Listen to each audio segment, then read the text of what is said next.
Hello everyone, welcome once again to my Let's Replay channel. This is Andrew T coming at you. So in order to continue the theme of my channel, it's Let's Review, Let's Replay, and Let's Play. So of the third thing I haven't done as much so far. I've kind of touched on it a little bit in my videos, but right now I'm going to review, not its entirety, but just give my review overall of Quest for Glory 1 and of Sunless Sea. Those are the only two I have on my channel at this time, so I figured it'd be a good time to, because I'm no longer playing those games, to go ahead and review them. And this is not a full play channel by any means, so whenever I'm done with the games, I'm done. Or if I think I've gotten enough information out there that you can get a decent idea of what the game is, and some entertainment, and more importantly, some factual information about the game. So to start off most recently, we just finished, I think, our third or fourth video of Quest for Glory 1. The last one I forgot my webcam, but no big loss. So, that's an old classic Sierra game. And what I mean by classic is that it was good enough to, in the 8-bit era, to have a VGA remake. And the only ones I'm aware of that are Space Quest 1, which is another classic, and the VGA games that came out after the original, hard drive, hard disk games from Sierra were all pretty good. So, just give a review on this. I'm not going to give it an overall, 99.3.8 whatever out of 100. I'll give you my rough estimates, and I may give it a out of 10, but that's just my opinion.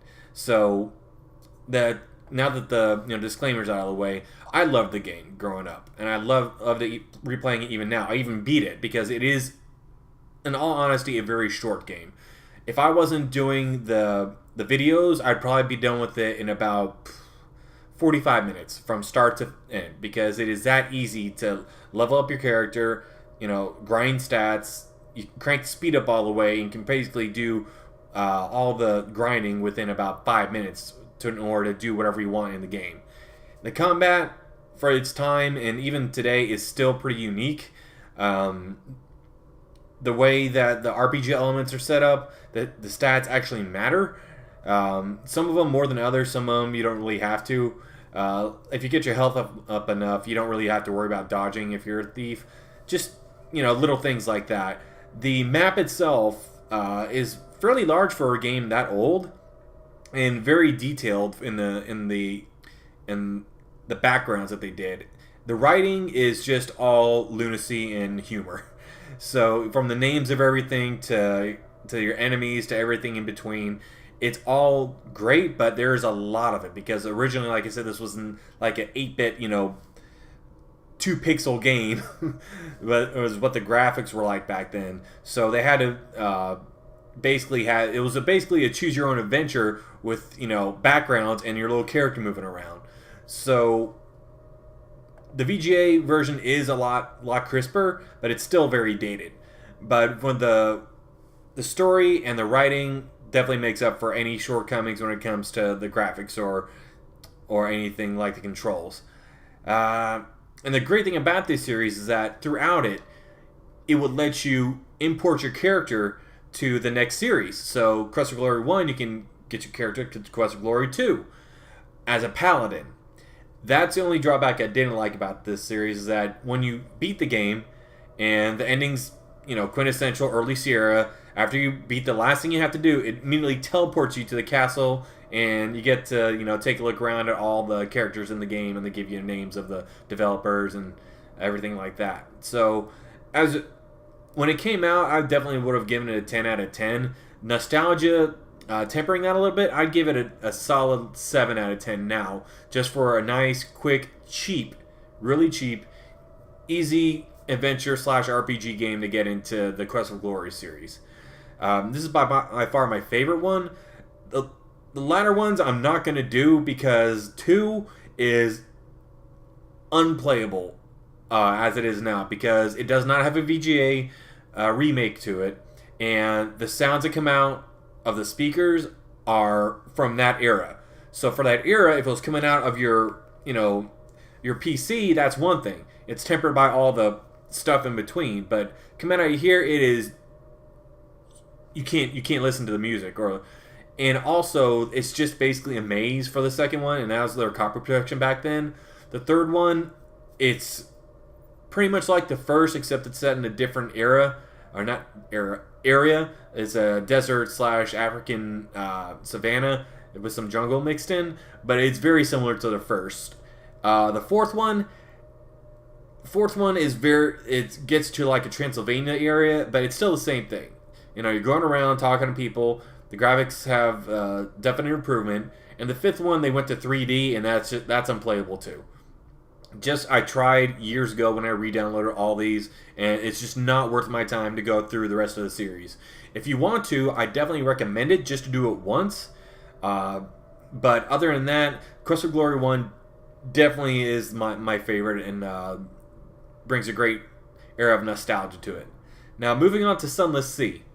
Sunless Sea, I come back to, it seems like once a year.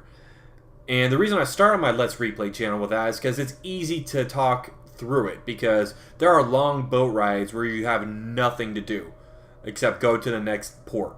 Unless something like, you know, a random battle comes up or a ship, you can avoid those. So there's a lot of downtime, and it got me used to the format, kind of got my voice underneath me.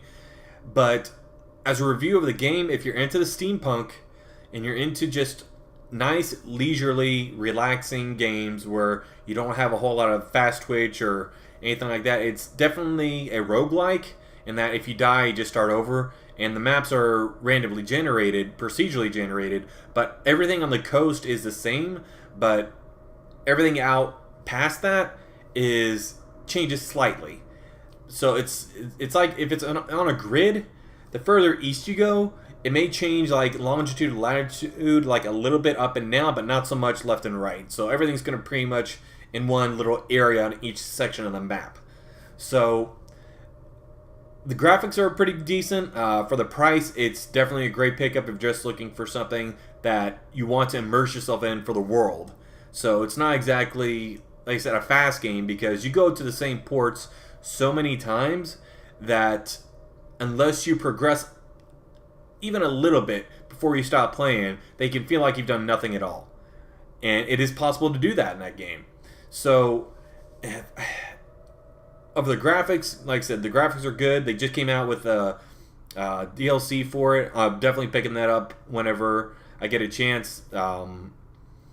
They're coming out with a new one, Sunless Sky, that has to do with space.